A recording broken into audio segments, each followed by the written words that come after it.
Здравствуйте, в студии Николай Борисов и обзор чрезвычайных происшествий. Министерство сельского хозяйства республики выдало акционерному обществу «Амгинский» 3 субсидии на 13 миллионов 286 тысяч рублей. При этом агрофирма в это время не работала. Возбуждено уголовное дело, проводится проверка. Установлено, что по результатам конкурсного отбора Министерством сельского хозяйства Республики Саха-Якутия акционерному обществу «Амгинский» выделены 3 субсидии на финансовое обеспечение части затрат на проведение комплекса агротехнологических работ, на обеспечение затрат, связанных с производством зерна, а также на возмещение части затрат на подготовку низкопродуктивной пашни.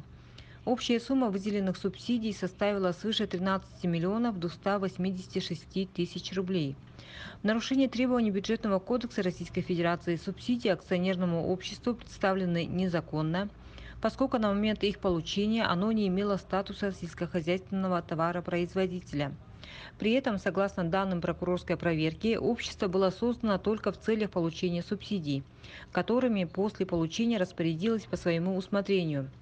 Впоследствии акционерное общество «Амгинский» представило в Министерство сельского хозяйства республики по 3 субсидиям одни и те же документы, подтверждающие произведенные расходы. Прокуратура республики направила в связи с этим материалы проверки в следственный орган для решения вопроса об уголовном преследовании. По результатам их рассмотрения возбуждено уголовное дело по признакам состава преступления, предусмотренного частью 4 статьи 159 Уголовного кодекса Российской Федерации, а именно мошенничество, совершенное в особо крупном размере. В настоящее время по уголовному делу проводятся следственные мероприятия. Ход его расследования находится на контроле прокуратуры Республики Саха-Якутия. Полицейскими Якутска раскрыта кража из автомобиля. В полицию обратилась женщина, которая рассказала, что из ее припаркованной машины похитили очки и кошелек, внутри которого было 3000 рублей. Выяснилось, что 41-летний безработный проходил мимо и решил совершить преступление. Разбив боковое окно, он проник в салон, совершил хищение и скрылся. Возбуждено уголовное дело по статье «Кража». Житель столицы республики взял в аренду электроинструменты и продал их. Потерпевший пояснил, что отдал свои электроинструменты фирмы «Макита» по договору аренды на 2 дня 35-летнему мужчине. Через некоторое время тот перестал выходить на связь, после чего заявитель обратился в полицию. Злоумышленника задержали, он рассказал, что успел продать чужие вещи за 5000, а деньги пропить. Возбуждено уголовное дело по статье «Присвоение или растрата». К федеральной повестке в Москве задержан мужчина, подозреваемый в причастности к финансированию терроризма. Вот этот, нет, не он. Вот он, в белой рубахе. Да, в белой рубахе.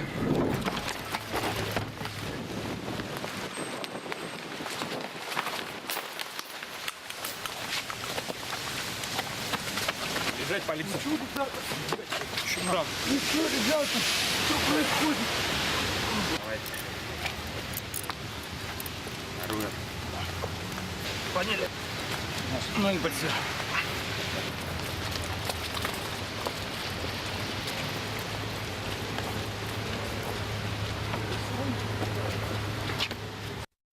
Благодаря совместной работе следователей Главного следственного управления по городу Москве Следственного комитета России и сотрудников ФСБ России по подозрению в финансировании терроризма задержан Георгий Гуев.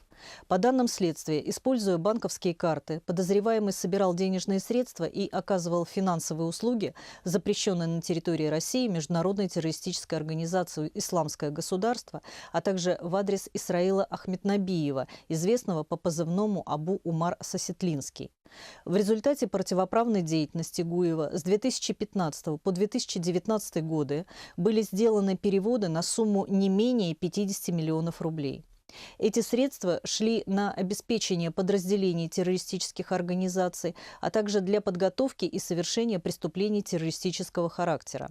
В ходе обыска в жилище подозреваемого обнаружены банковские карты, используемые для финансирования терроризма, технические средства передачи информации, запрещенная литература, а также иная атрибутика экстремистской направленности.